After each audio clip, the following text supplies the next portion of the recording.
Hartlike goeiemôre van my Ansie Smit. My Yvonne. Baie welkom by nog 'n program Gebedsversoeke. Ons doen vandag deel 4 van Wees waaksaam en bid. Ek wil julle aanbeveel dat waaksaam en bid, baie keer dink 'n mens, dis net vir pastore, dis net vir die kerke, dis net vir leiers.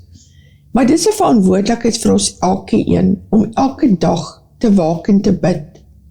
Ek en Yvonne lag baie keer, want ons weet al, as ons 'n woord gebring het, of 'n versoekprogram aangebied het, moet ons wakkerder dan daarna wees, want dan begin die duiwel aanval, en dan moet ons werklik die toetse deurstaan. So ek wil julle aanbeveel, elkeen van ons, kom ons wees wakker en waaksaam. En die vraag is nie net altyd, is jy wakker en waaksaam nie? Die vraag is baie dikwels, hoe bly ek wakker en waaksaam? Want baie keer gaan ons almal in 'n gemaksone. My tyd soggens is 6:00 om met die Here te praat, dis koud. Ek druk maar net vir snoes 'n bietjie, en as voordat jy jou kom kry, is die tyd om. So kom ons dissiplineer ons meer en meer in hierdie tyd. As ons rondkyk en lees, daar is soveel seer en hartseer in hierdie wêreld, dat ons nie eendag kan bekostig om nie waaksaam te wees en te bid nie. Kom ons kyk 'n bietjie na wat ons alreeds behandel het. Die belangrikheid van daaglikse tyd met God. Ons kan dit nie genoeg beklemtoon nie. Jy kan nie God se plan uitvoer of sy wil doen as jy nie elke dag tyd met hom spandeer nie. Ja, baie mense verkies in die oggend, hulle is oggendmense. Baie mense doen dit in die nag. Baie mense doen dit in die aand. Daar's geen tyd om met God tyd te spandeer nie. Baie keer staan jy voor die skottelgoed, voor die wasbak, jy was skottelgoed en jy praat met die Here. Baie keer stryk jy praat met die Here. Maar die belangrikheid is om elke dag tyd te maak om met God te spandeer. Wees sensitief vir die Heilige Gees. Ons moet so ingeskakel wees dat ons die hele wêreld is vol stemme. Daar is soveel stemme in hierdie wêreld elke dag wat jou aandag soek en vra. Maar as jy nie gaan sensitief wees vir die Heilige Gees nie, gaan jy nie kan onderskei tussen hierdie stemme nie. Jy sal ook nie gehoorsaam kan wees as jy hierdie stem van die Heilige Gees hoor nie. En baie keer verontagsaam ons dit, of jy stel dit uit. Neem sonde steeds ernstig op. Al is dit 2026, sonde bly sonde. En die woord is baie duidelik daaroor, dat ons 'n heilige lewe moet lewe. Jou gebedstyd, belangrik, en ook jou tyd om te luister. Kom ons maak meer tyd. Ons kom baie keer met so lang lys, soos ons altyd sê, shoppinglys, na die Here toe, en ek sê, Here, my kind, my finansies, my man, my dit en dit. Maar hoeveel keer maak ons werklik tyd om net te sê, Here, vandag vra ek niks. Ek sê net dankie vir u, en ek vra asseblief, praat nou met my, en raak stil. So kom ons gaan kyk nou 'n bietjie na ons program verder vandag. Jy verloor jou eerste liefde. Almal van ons, as jy terugdink aan jou eerste dag of eerste paar weke, maande, jare toe jy tot bekering gekom het. Jy was so vol liefde. Al waaroor jy kon praat, is God se liefde en wat God vir jou gedoen het, waar jou uitgehaal het. So kom ons kyk 'n bietjie, 'n egpaar, baie huwelik is in krisisse vandag. Hulle het hulle tyd verloor met mekaar, hulle spandeer nie met tyd saam met mekaar nie, hulle kommunikeer nie meer nie, en dan begin hulle stadig uit mekaar dryf. So gebeur dit dan ook met ons verhouding met Jesus.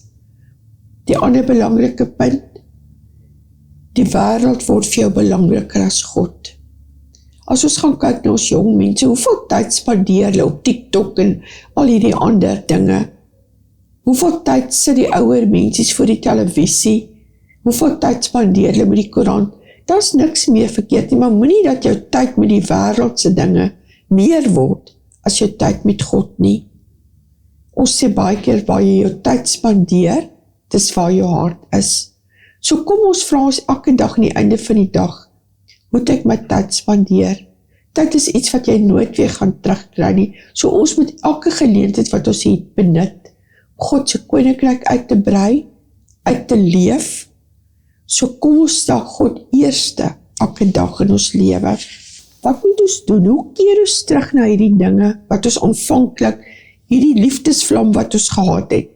Die enigste manier hoe ons kan terugkeer is om vergifnis te vra. Sê Here, vergewe my, ek het afgekoel, ek het lui geword, ek spandeer nie meer soveel tyd in gebed en aanbidding nie.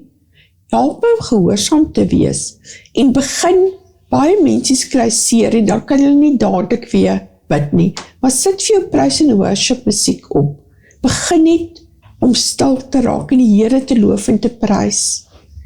God is so getrou, elke keer as ek en jy vergifnis vra, of as ons terugkom, staan hy met oop arms en verwelkom ons terug. So kom ons waak en bid elke dag. Kom ons waak en bid ook vir ons kinders, ons families, ons vriende, dat ons werklik sal leer om in te tree, nie net vir ons eie behoeftes nie, maar ook vir ander mense. Vra jouself af, is ek geestelik nog wakker? Is ek geestelik brandend nog vir God?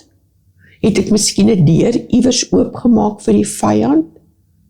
En as jy weet wat die deur is wat jy oopgemaak het, bely dit, vra vergifnis en vra die Heilige Gees om jou te help om daai deur toe te maak. Is jou lamp steeds brandend?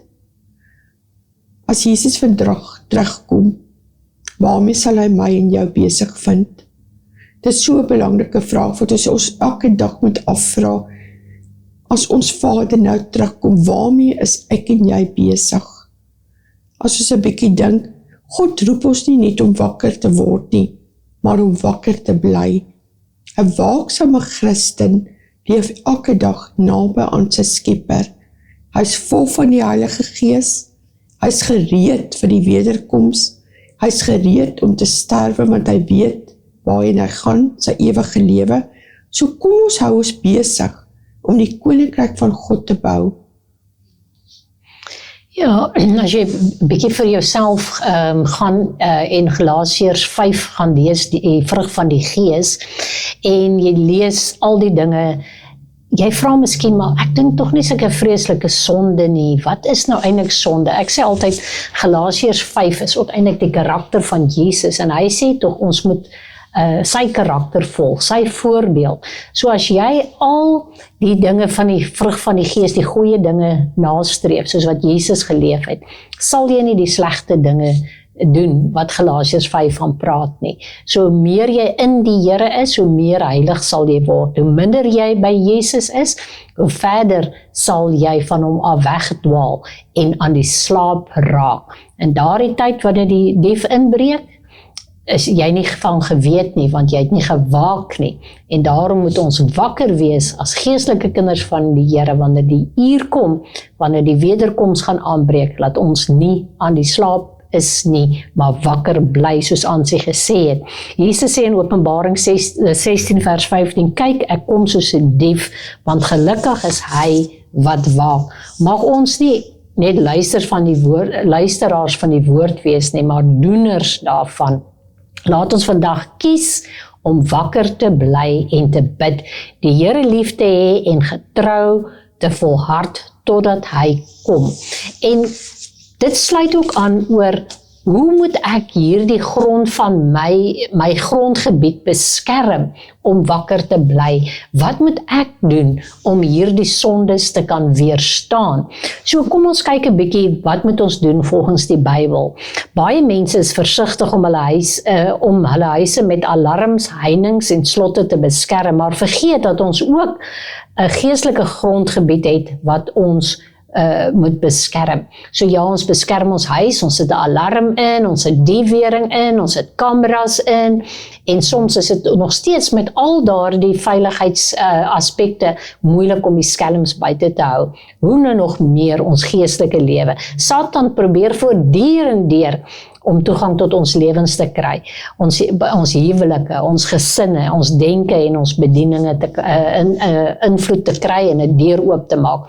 So kom ons waak dat hy nie 'n ingang kry nie. Die vraag is nie of hy sal probeer nie, maar hoe ons grondgebied volgens God se woord sal beskerm. So gee aan die duiwel geen plek nie, sê Efesiërs 4 vers 27. Hierdie een vers leer vir ons dat ons self verantwoordelik is om nie die deure oop te laat wanneer die vyand inkom nie. So ons moet weet, as ons deur oop laat, as ons sonde toegelaat het in ons lewe, wat ook al die sonde is, moenie net dink dit wat jy kan sien is sonde nie. Dis hierdie dinge, onsigbare dinge wat jy nie sien nie, wat ook sonde is. So kom ons kyk 'n bietjie en ons leer hoe om ons grondgebied te beskerm, om wakker en waaksaam te bly. Ja, ken jou grondgebied. God het aan elkeen van sy kinders se verantwoordelikheid gegee om jou grondgebied te ken. So kom ons kyk 'n bietjie wat dit insluit. Eerstens jou verhouding met God. Jou hart. Hoe lyk jou hart? Baie keer is jou hart verhard, baie keer is jou hart verkoel. Jou denke. Waarin dink jy? Wat spandeer jy die meeste tyd in jou denke?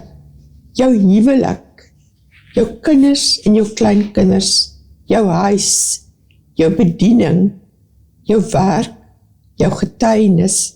As ons gaan kyk na Spreuke 4:23, bewaar jou hart meer as alles wat bewaar moet word.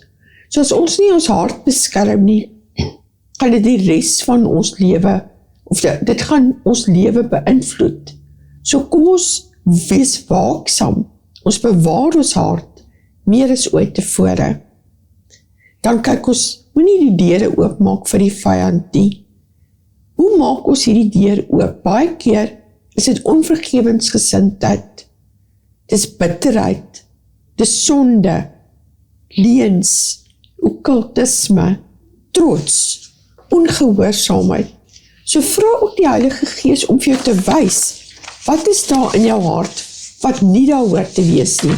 Wat is in jou gedagtes, wat jy dink, wat ook nie daar moet wees nie? Ons kan nie kinders van God wees, hulle vashou aan die sonde. As ons vasgaan hou aan die sonde, gee ons grondgebied oor aan die vyand. So kom ons waak en bid, vra ons Vader om vir ons te wys, waar ons 'n deur oopgemaak, en dat hy ons sal help om hierdie deur toe te maak. Ja, kom ons bou 'n muur van gebed, sodat die vyand nie kan inkom nie. Onthou, sonde sit 'n muur tussen ons en God, en dit verhinder ons dat God ons verhoor. So kom ons breek die muur af van sonde, maar ons bou 'n muur van beskerming met gebed. Nehemia het die mure van Jerusalem herbou. Net so moet ons geestelike mure bou.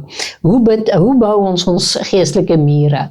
Ons bid daagliks vir jou huis. Bid dat die Here jou huis sal beskerm. Onthou, baie keer kom vreemde mense in jou huis. Iemand kom maak dalk ietsie reg. Jy weet niks van daardie persoon nie. Hy kom in en as hy uitgaan, dan laat hy al sy goggas daar. So kom ons wees wakker en ons bid vir ons huis. Ons bid dat die Here ons huis sal beskerm en ons huis sal toemaak onder ons bloed. Ons bid vir ons kinders. Ek het nou onlangs 'n praatjie geluister van iemand wat sê, van die onderwysers wat in hierdie kulte is, ekskuus, ek my tong nou vas, kulte is, hulle gaan in hulle klaskamer in. Dit lyk vir jou na 'n dierbare onderwyseres, maar al die tyd het hulle 'n verskuilde agenda. So hulle kom in en hulle spreek vloeke oor ons kinders. Hoe beskerm ons kinders? Ons pleit hulle onder die bloed. En hierdie persoon het gesê, die onderwyseres het gesê, daar is kinders wat sy nie kan raak nie. Hulle het so 'n blou vuur om hulle. En dit is daardie kinders wat jy voorbid elke dag, wat jy die bloed van Jesus oorpleit. So kom bid en pleit die bloed van Jesus oor jou en jou kinders, jou kleinkinders en jou mense. Bid daagliks vir jou huwelik, want dit is waar die vyand wil kom. As hy die orde kan laat val, dan het hy eintlik al baie verrig. So kom ons bid om te waak vir ons huwelike, En ons bid ook vir ons gemeente, want die duiwel wil so graag 'n skeuring bring in die gemeente, en dat die gemeente moet val. Maar kom ons bid regtig, en ons pleit die bloed van Jesus ook oor ons gemeente, oor ons land. Ons sê baie keer ons land gaan ten gronde, en die regering so, en die regering so, maar bid ons vir hierdie regering van ons, dat die Here in hulle harte moet werk. Bid ons vir die godsmanne en vroue om ons land te lei, of gee ons nou maar net oor, ons bid nooit vir ons land nie. So, as jy wil hê iets moet verander, bid daarvoor. Nehemia 4 vers 9 sê, maar ons het tot ons God gebid en 'n wag teen hulle opgestel. Gebed en waaksaamheid werk saam. So ons kan nie net bid en dan dink dat alles net gaan gebeur nie. Nee, ons moet waaksaam ook wees, ons moet ingestel wees, 'n wagter op die muur. Want onthou, by militêre gebiede sal jy altyd sien 'n wag is besig om wag te hou. Hy kyk wanneer die vyand aankom. So moet ons wees, bid en waaksaam wees. Ja, trek die volle wapenrusting aan. Efesiërs 6:10-18. Eintlik, my broeders, word kragtig in die Here en in die krag van sy sterkte. Trek die volle wapenrusting van God aan, sodat jy staande kan bly teen die liste van die duiwel. Want ons worstelstryd is nie teen vlees en bloed nie. So jou worstelstryd is nie teen Piet of Koos of teen skoonma of skoonpa nie. Ons moet dieper kyk. Ek herhaal vers 12, want ons worstelstryd is nie teen vlees en bloed nie, maar teen die owerhede, teen die magte, teen die wêreldheersers van die duisternis van hierdie eeu, teen die bose geeste in die lig. Daarom neem die volle wapenrusting van God op, sodat jy weerstand kan bied in die dag van onheil, en nadat jy alles volbring het, staande kan bly.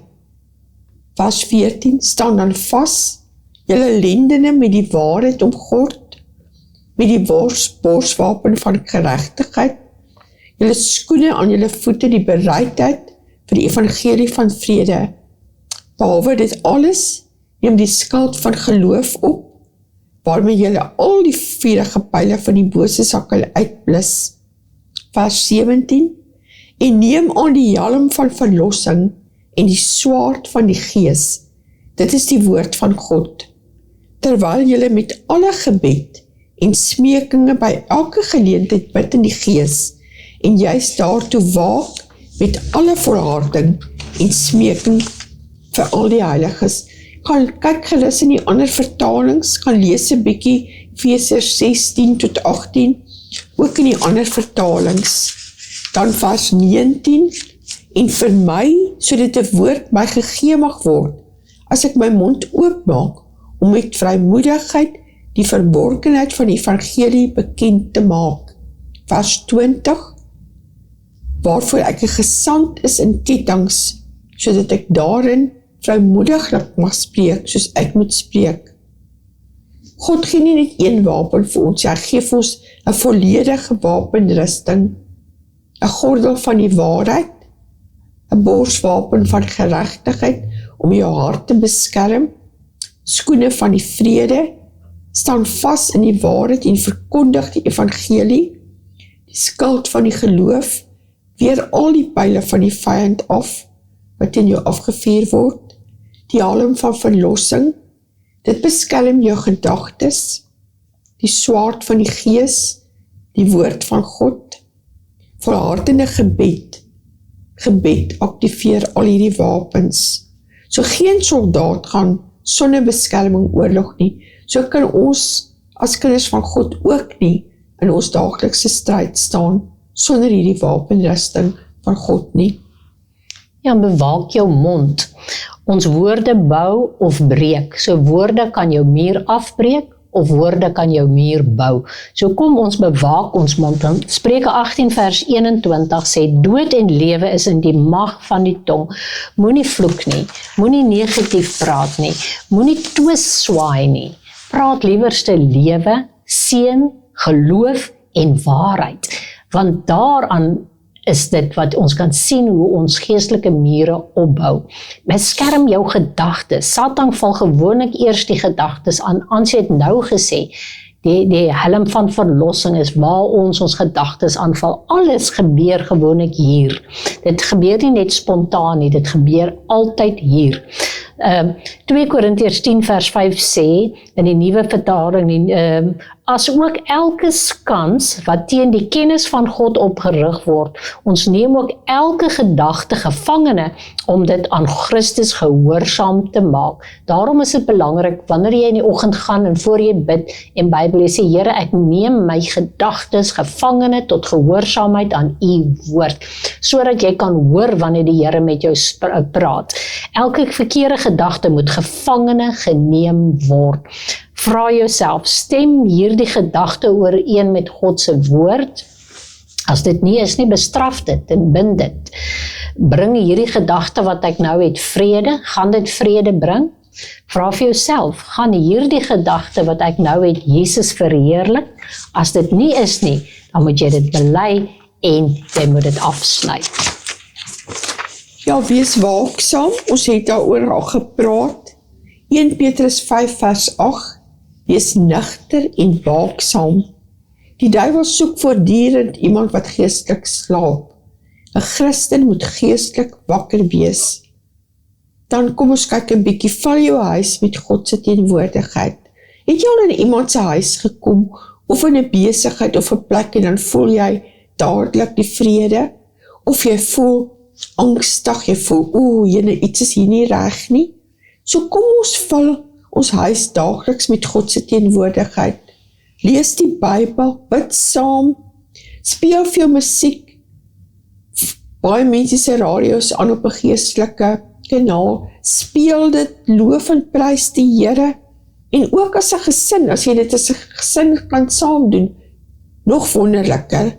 As ons gaan kyk na Josua 24:15, maar ek en my huis, ons sal die Here dien. Waar God regeer, verloor die vyand sy invloed. Dis 'n wonderlike belofte van God om elke dag te herhaal oor jou kinders en jou kleinkinders, jou familie. Josua 24:15, maar ek en my huis, ons sal die Here dien. Moenie kyk na die omstandighede nie, moenie kyk na wat jou kind of jou man gedoen het nie. Verklaar hierdie skrif elke dag oor jou huisgesin. Ja, bly binne in God se wil. Dis die veiligste plek is om in God se wil te kan bly. Adam en Eva het die beskerming verloor deur ongehoorsaam te wees. So kom dat ek en jy nie die beskerming van die Here verloor nie.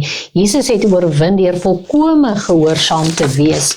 So gehoorsaamheid bring beskerming. Laat die Heilige Gees jou lei. Moenie alles in jou eie krag te doen nie. Vra die Here en laat die Heilige Gees jou lei, laat hy jou waarsku, laat hy jou troos, laat hy openbaring gee vir jou. En gee ook, laat die Heilige Gees gee ook onderskeiding wanneer hy waarsku, luister ons onmiddellik. So vra jouself af vandag, is daar oop deure in my lewe? Is my huis onder God se gesag? Is ek daagliks in gebed? Is my hart skoon? Dra ek die volle wapenrusting? Is my denke en woorde onder God se beheer? So kom ons sê vir onsself, kom ons ondersoek onsself en ons staan op die belofte wat die Here gesê het, want die Here sê in Jesaja 54 vers 17, geen wapen wat teen jou gesmee word, sal voorspoedig wees nie. Dis al waarvoor ons tyd het, ons is volstaan ook met hierdie onderwerp, en ons glo en vertrou dat julle gaan wakker wees, waaksaam wees, en julle grondgebied gaan beskerm. Ja, as ons bietjie gaan kyk, ons wil julle weer aanbeveel, stuur gerus julle versoeke vir ons. As jy anoniem wil bly, stuur dit so in, ons respekteer dit. Ons het baie mense wat siek is daar buite. Dan het ons versoeke van onderwysers en onderwyseresse, daar's baie uitdagings by die skole, so kom ons bid ook vir hulle. En dan werk, baie mense wat CFS ingee, wat nog steeds werk soek, en dan ook finansiële uitdagings. Kom ons sluit ons oë. Vader, baie dankie vir die wonderlike voorreg wat ons vanoggend gehad het, Here, om meer te leer van waak en bid. Heilige Gees, ek wil vra dat U met ons, met elke kyker daar buite, vir ons sal wys hoe ons meer moet waak en bid. Dankie vir die beskerming oor ons lewe. Dankie dat ons kan intree vir ons onderwysers en ons onderwyseresse, vir die uitdagings daar buite. Vader, maar ons wil ook vandag verklaar oor ons skole en ons onderwysers en ons onderwyseresse dat hulle die Here sal dien. Baie keer is dit die enigste plek waar hierdie kind 'n ontmoeting met die Here het en ons roep vanoggend ook die naam van Jesus terug in ons skole, ons universiteite, al ons colleges. Vader, dan bid ons vir die finansiële uitdagings wat daar is. Dankie dat ons weet, U is 'n God wat voorsien. En dankie ook vir werk, vir CV's wat uitgegaan het. Here, dat U vir hulle deur sal oopmaak. Dat hulle kan werk en voorsien in hulle huisgesinne of in hulle eie behoeftes. Baie dankie my Vader, dat ons vanoggend weet, ons aanbid 'n groot God, wat vir ons net die beste wil hê. Dankie dat ons alles in die naam van Jesus kan bid, dat ons U kan prys en loof vir die grootheid, U goedheid, al die genade elke dag. Vra dit alles in die wonderlike naam van Jesus. Amen. Baie dankie, totsiens, tot 'n volgende keer. Totsiens.